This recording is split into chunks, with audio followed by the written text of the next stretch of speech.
HBN టీవీకి స్వాగతం. ములుగు జిల్లా కన్నయ్యగూడెం మండలం ఏటూరు గ్రామానికి చెందిన సాధనపల్లి చందు రవి ఛత్తీస్గఢ్ తెలంగాణ సరిహద్దు ప్రాంతాలలోని కర్రెగుట్టలో పోలీసులకు మావోయిస్టులకు జరిగిన ఎదురుకాల్పుల్లో మృతి చెందాడు.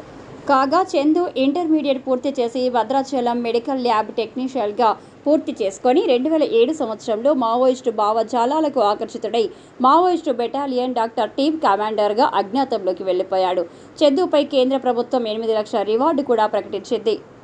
తెలంగాణ ఛత్తీస్గఢ్ పోలీసులు ఉమ్మడిగా కర్రెగుట్టపై గత 25 రోజులుగా కొనసాగుతున్న మావోయిస్టు ఏరివేత ఆపరేషన్ కాగార్లో భాగంగా పోలీసులకు మావోయిస్టులకు కొనసాగిన ఎదురుకాల్పుల్లో ఈ నెల 7వ తేదీన చందు మృతి చెందాడు.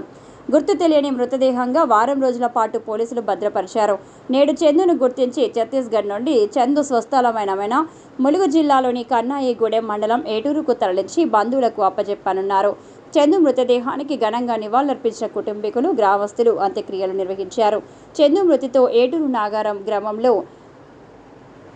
విషాద ఛాయలు అలుముకున్నాయి.